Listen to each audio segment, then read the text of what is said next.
Hola a todos, vamos ya con el caso práctico número 2 de este examen que trataremos de hacer una liquidación del impuesto de sociedades, ¿vale? Como siempre, nos dan toda la información relativa a la empresa, su resultado contable, luego o la información necesaria para hacer los distintos ajustes, ¿vale? Entre la contabilidad y la fiscalidad.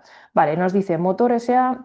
es una entidad dedicada a la fabricación y venta de automóviles desde su constitución en el año 2000. Dicha entidad, con domicilio social en Madrid, tiene su ejercicio social coincidente con el año natural, ¿vale? O sea, inicia el 1 de enero y termina a 31 de diciembre.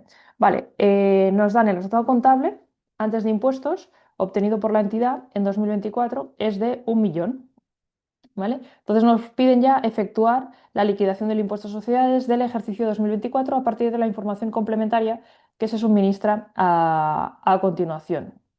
¿Vale? Aquí fijaros que ya nos dan el resultado contable antes de impuestos, es decir, sin haber restado el gasto que muchas veces nos dan como impuesto a sociedades. Si nos dan el resultado contable directamente y luego nos dan el gasto por impuestos a sociedades, lo tenemos que ajustar, ¿vale? Para, de hecho, partir del resultado contable antes de impuestos, hacer todos los ajustes extracontables, que al final son ajustes por los distintos criterios entre la contabilidad y la fiscalidad, ¿vale? Es decir, partimos del resultado contable antes de impuestos que está realizado con los criterios contables, es la diferencia entre ingresos y gastos a nivel contable, y entonces vamos a ver qué operaciones han podido generar algunas diferencias y vamos a ajustarlo. Vale, el punto uno es clave, bueno, como el resto, porque nos dice el importe neto de la cifra de negocios obtenido por la entidad se situó en 12 millones en el 22, 13 millones en el 23 y 11 millones en el 24.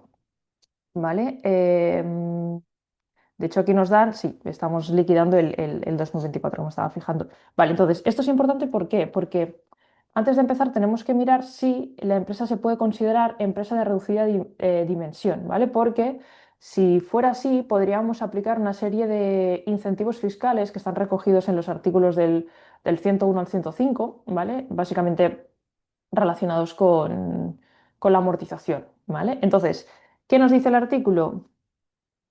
El artículo 101 nos dice que si el importe neto de la cifra de negocios del año anterior hubiera sido inferior a 10 millones de euros, se podría considerar una empresa de reducidas dimensiones y beneficiarse de algunos incentivos fiscales. ¿Vale? Como veis que todos los años, de hecho nos tendríamos que fijar en el año 2023, ¿vale? Superamos estos 10 millones, por tanto no se considera empresa de reducida dimensión y no podremos aplicar algunos incentivos. Cuando nos salgan, iremos comentando qué se debería tener en cuenta si hubiera sido empresa de reducida dimensión, para que veáis. Vale, entonces nos dan una serie de puntos, ¿vale? Una maquinaria, pérdidas por deterioro, una serie de puntos que vamos a tener que tratarlos para ver qué ajustes implican, ¿vale? Entonces, vamos a ir copiándolos abajo y vamos a ir colocando la información relacionada. Os voy a intentar decir también el tema de los artículos porque lo tengáis como referencia.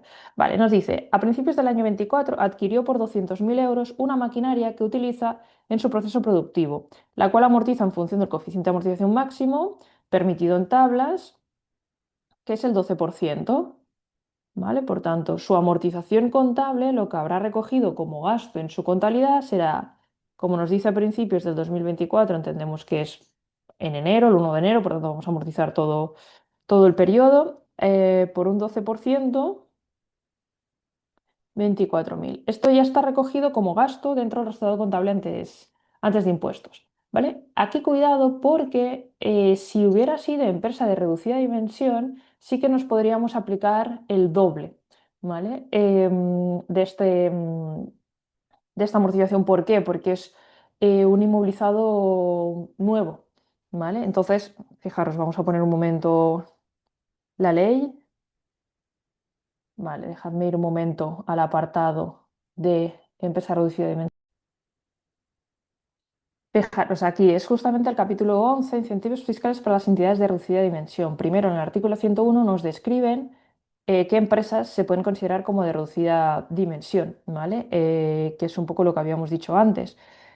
Si en el periodo impositivo anterior el importe neto de la cifra de negocios inferior a 10 millones, ¿vale? Entonces, si estamos dentro de este caso, podremos aplicar el artículo 102, que es la que habla sobre la libertad de amortización en elementos nuevos, ¿vale? Que cumplan una serie de requisitos. También el artículo 103, que los elementos nuevos, ¿veis? Se podrán amortizar multiplicando por 2 el coeficiente de amortización lineal máximo. Luego pérdidas por créditos, bueno, determinados incentivos fiscales que se recogen en los artículos 102. ¿Vale? 102, 103, 104 y 105, ¿vale? Porque aquí ya cambiamos. De hecho, también cuando hay arrendamientos financieros, esto nos salió en la primera semana, se puede aplicar el triple incluso, ¿vale? Si, o sea, se puede aplicar el doble y además si es empresa de reducida dimensión, se puede multiplicar por 1,2. Por lo tanto, 1,2 por 2 son los 3, ¿vale? Pero aquí, como no es empresa de reducida dimensión, la amortización fiscal va a ser la misma, por tanto, no va a haber ajuste extracontable, ¿vale? Porque contablemente y fiscalmente amortizaremos lo mismo. Vale, perdón, este punto ya lo hemos visto. Vale, siguiente, también. Caso típico que nos va a salir casi siempre, alguna pérdida por deterioro de créditos por insolvencia. ¿Vale? Aquí nos dice, la sociedad ha dotado en este ejercicio una pérdida por deterioro de créditos por insolvencia por el importe de 14.700. O sea, contablemente lo hemos contabilizado como gasto, ¿vale? Pero tendremos que mirar qué nos dice el artículo 13 de la Ley del Impuesto de Sociedades acerca de qué créditos, qué pérdidas por deterioro son fiscalmente deducibles. Tiene que cumplir unos requisitos, ¿vale? De hecho, bueno, no me voy al artículo 13, lo podéis buscar en la ley, pero nos viene a decir el artículo 13 que, bueno, ya sabéis lo típico de que tiene que pasar 6 meses desde el vencimiento o que la otra parte esté en concurso de acreedores, etcétera. Pero además nos dice que no serán deducibles las siguientes pérdidas por deterioro de créditos, las correspondientes a créditos adeudados por personas o entidades vinculadas, salvo que estén en situación de concurso, ¿vale? Esta es la clave porque aquí nos dice que una entidad en la que participa en un 40%, ¿vale? Por tanto, siempre que haya una participación igual o superior al 25%, se considera entidad no vinculada, perdón, entidad vinculada, obviamente.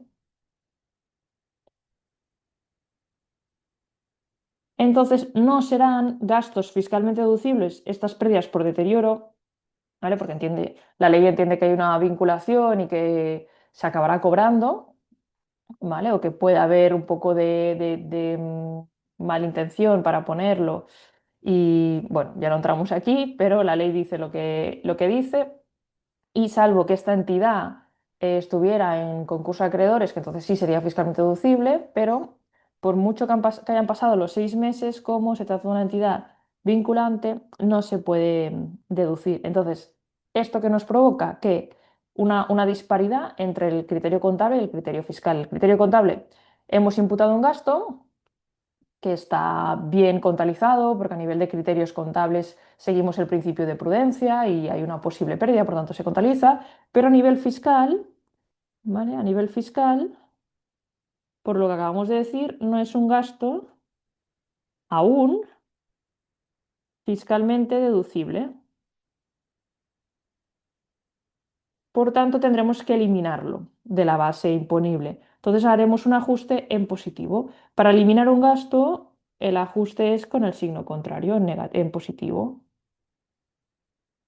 Esto nos va a provocar un incremento de la base imponible y pagar más impuestos en este ejercicio, ¿vale? Pero lo tenemos que hacer para seguir con la ley. Vale, vamos a ir marcando los que hemos puesto. Vale, luego, otra diferencia entre la contabilidad y la fiscalidad. El punto 4. Dice, dada la mala situación por la que atraviesa el sector, la sociedad ha dotado contablemente una provisión por importe de 300.000 para hacer frente al pago de las indemnizaciones que pudieran originarse por el posible despido de 10 de sus trabajadores. Vale, es decir, aquí contablemente la empresa que no está mal contabilizado, por lo mismo que decíamos antes, por el principio de prudencia, aquí digamos que hay una posible pérdida, no se ha materializado, ¿vale? No es 100% seguro que se tengan que pagar esas indemnizaciones, pero por el principio de prudencia a nivel contable contabilizamos este gasto, ¿vale? Porque hacemos esta estimación. Ahora bien, ¿qué nos dice la ley? La ley nos dice, vale, te lo has contabilizado, pero fiscalmente no te lo puedes deducir hasta que se materialicen esos despidos y se paguen, ¿vale? Lo tenemos en el artículo, vamos a poner así, fiscalmente, en el artículo 14 de la LIS nos habla de provisiones y otros gastos, ¿vale? Y nos dice que no serán deducibles los siguientes gastos asociados a provisiones, los derivados de obligaciones implícitas o tácitas, ¿vale? ¿Qué significa obligaciones implícitas? Significa que no existe juridicialmente, no hay una obligación real de que se tenga que pagar ya, ¿vale? Es solo una previsión, ¿vale? No existe ni el despido ni la obligación, por tanto, fiscalmente no será deducible, ¿vale? Si el periodo siguiente mm, o a posteriores se acaba produciendo, sí que será fiscalmente, o sea, se acaba produciendo la indemnización y el pago por parte de la empresa, entonces sí será fiscalmente deducible y nos lo podremos poner. Como contablemente ya nos lo habíamos puesto antes, pues fiscalmente nos provocará una diferencia negativa, ¿vale? Pero en este caso, en este ejercicio actual, el 24, tenemos que eliminar a nivel fiscal este gasto, al igual que antes, para eliminar el gasto lo ponemos el ajuste es en positivo, ¿vale? Por tanto, será un ajuste de 300.000, ¿vale? Porque si no, pensad también que las empresas harían pues, provisiones para final de año para reducir su beneficio y reducir los impuestos el año siguiente y luego ya cuando tengan más liquidez, pues revertirse em, estas posibles pérdidas, estas provisiones, ¿de acuerdo? Vale, seguimos. Luego, el punto 5 típico también, y nos ha salido en otros exámenes, dice, ha contabilizado una sanción de tráfico impuesta a uno de sus comerciales durante su jornada laboral por importe de 300. Vale, esto a nivel contable es correcto contabilizarlo para que muestre la imagen fiel y los resultados reales y cuadren todas las cuentas, pero a nivel fiscal, según el artículo 15 que nos habla de los gastos no deducibles, apartado C, nos dice que no lo serán las sanciones ni multas, ¿vale? Porque la ley entiende que la empresa tiene que pagar la totalidad de la multa, porque si nos lo acabamos poniendo como gasto, nuestro resultado se reduce y acabamos pagando menos impuestos, ¿vale? Entonces esto siempre va a provocar un ajuste positivo por el importe de la sanción o la multa, ¿vale? Porque estos 300 están restando dentro de este 1.000.000 y lo eliminamos, ¿vale? Al igual que los anteriores, lo eliminamos con signo contrario. Vale, venga, apartado 6.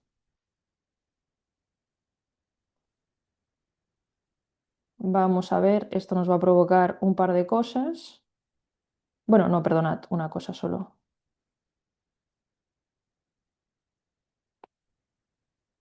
Vale, esto que también nos ha salido en varios exámenes, dice la cuenta de ingresos financieros recoge 70.000 euros como consecuencia de los dividendos percibidos de la entidad Salud SA, residente en territorio español, en la cual participa en un 20% desde el año 2019.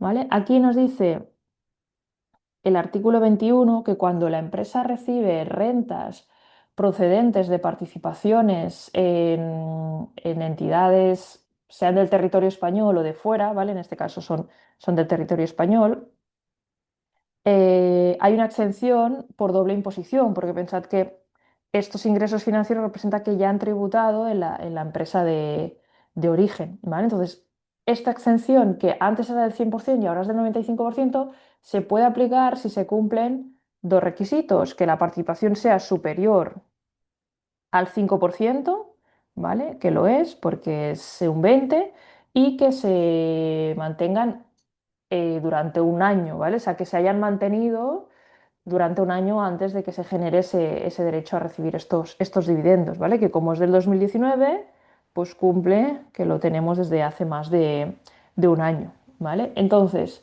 el artículo 21 que nos habla de la exención nos dice que nos podremos aplicar una exención del 95%, ¿vale? Es decir, contablemente ya habremos recogido este ingreso de 70.000 y podremos reducirnos nuestra base imponible en un 95% del importe íntegro de los 70.000, ¿vale? Que esto será 66.500, que en este caso lo pondremos en negativo, ¿vale? Cuidado porque hay otros exámenes que, aparte de darnos esta información para aplicar la exención, nos hablan que la empresa ha recogido y ha contabilizado como ingreso el dividendo líquido.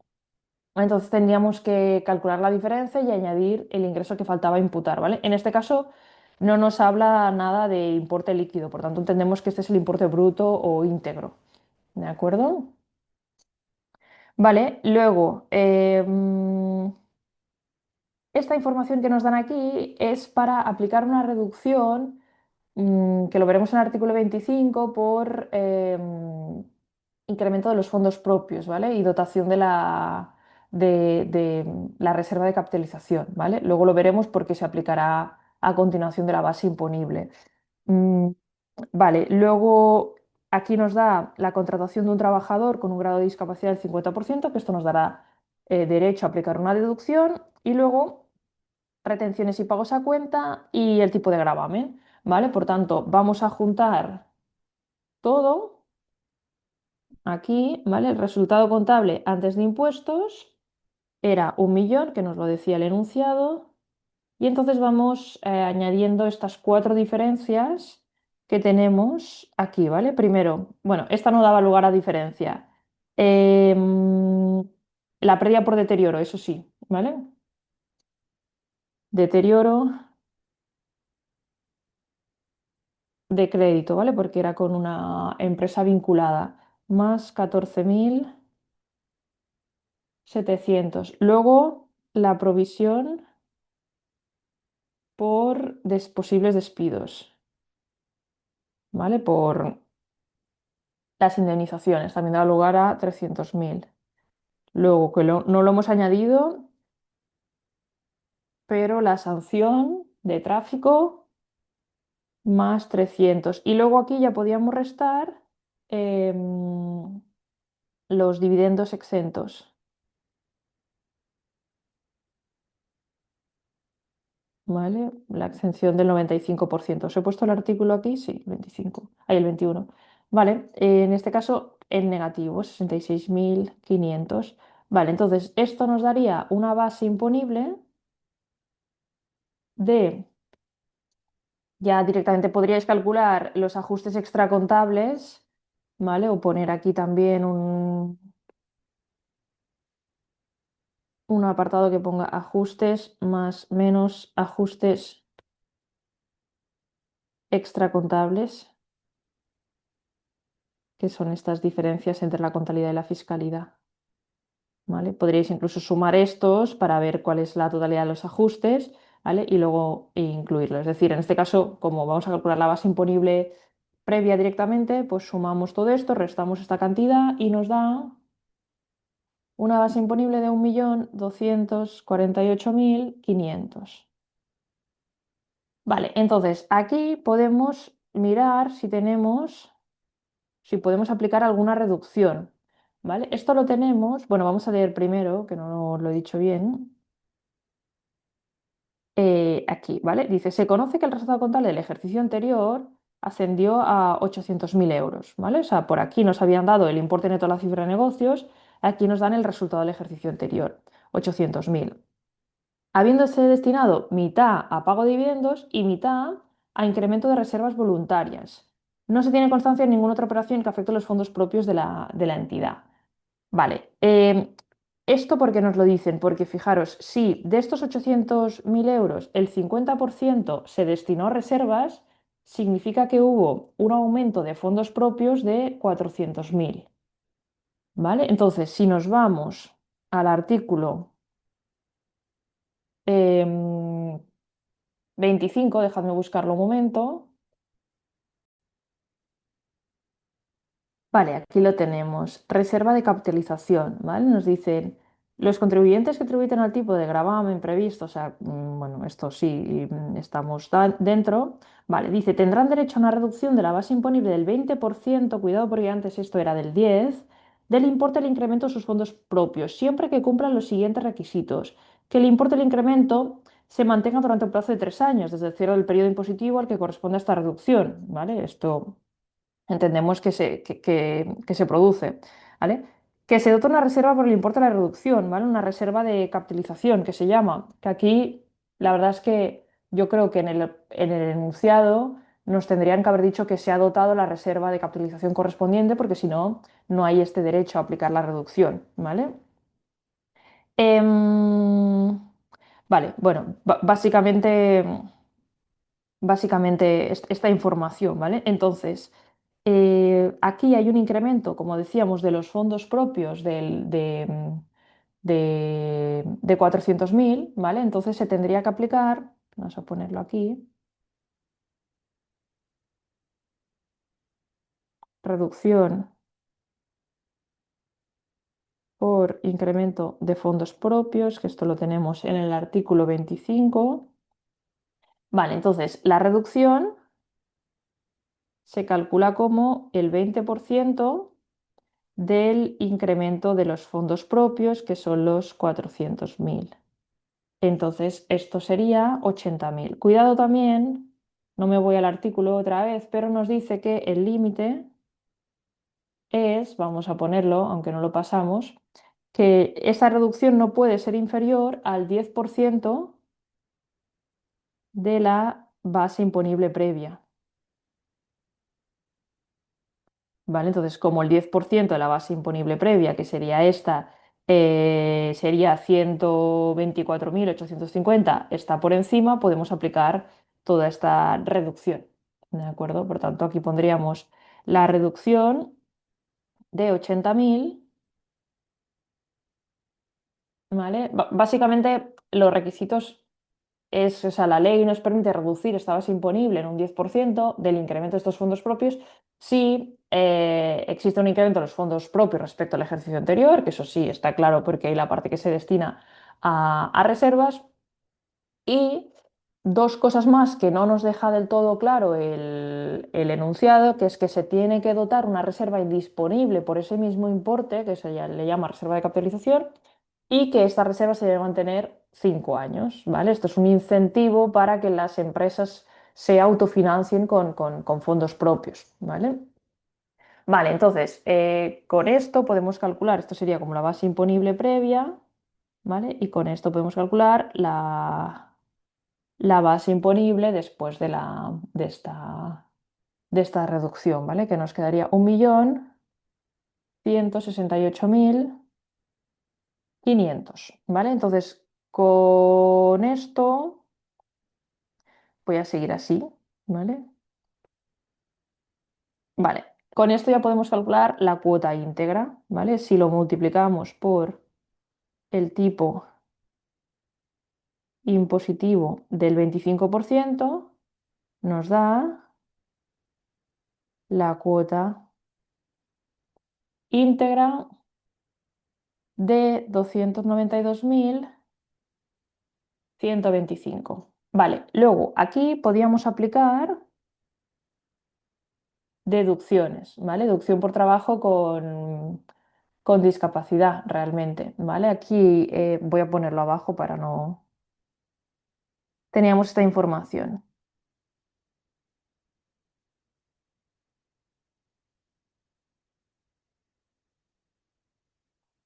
Vale, nos dice, la plantilla de la sociedad se ha mantenido constante en los últimos años con la única salvedad que el 1 de abril del 24 contrataba a un trabajador con un grado de discapacidad del 50%.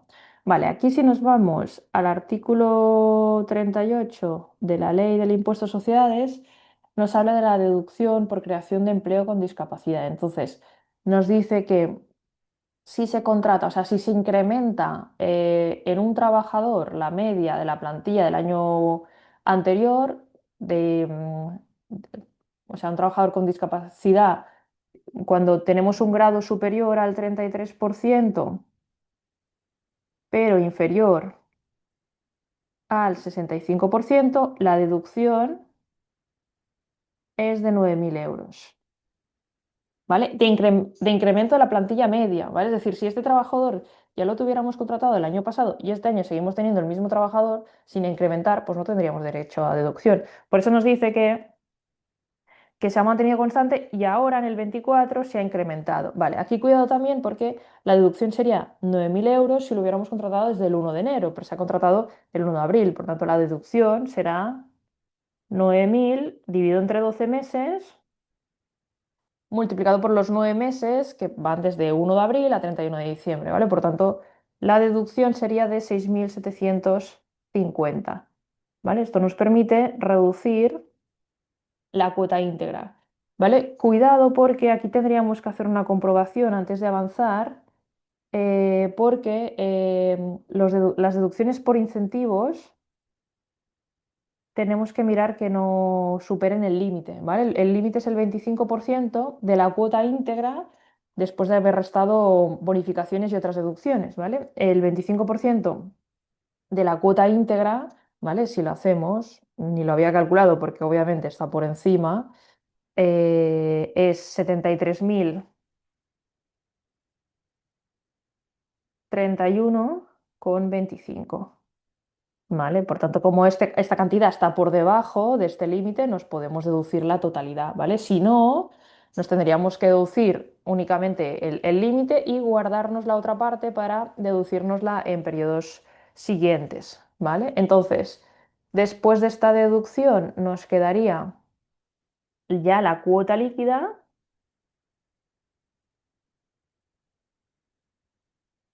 de resultado 285.375, ¿vale? Y de aquí ya podríamos restar retenciones y pagos fraccionados, ¿vale? Es decir, esto ya es lo que a la sociedad le toca pagar, este ejercicio.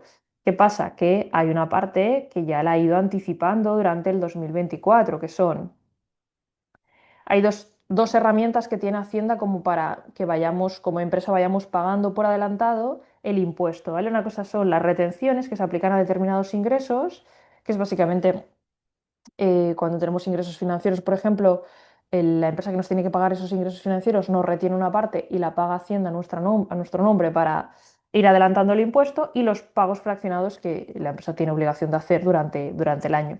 ¿Vale? De hecho, voy a juntarlo todo, serían 215.315 las retenciones y pagos fraccionados, ¿vale? Que lo restaríamos de aquí, lo pongo junto para que me quepa aquí, retenciones y pagos fraccionados de 215.315 y ya nos quedaría una cuota diferencial, en este caso a ingresar, es decir, a pagar por parte de la entidad, de 70.060, ¿vale? Este sería el resultado de la liquidación del impuesto de sociedades de este 2024, ¿de acuerdo? Pues nada más, espero que todo claro y nos vemos en otros vídeos. Saludos a todos.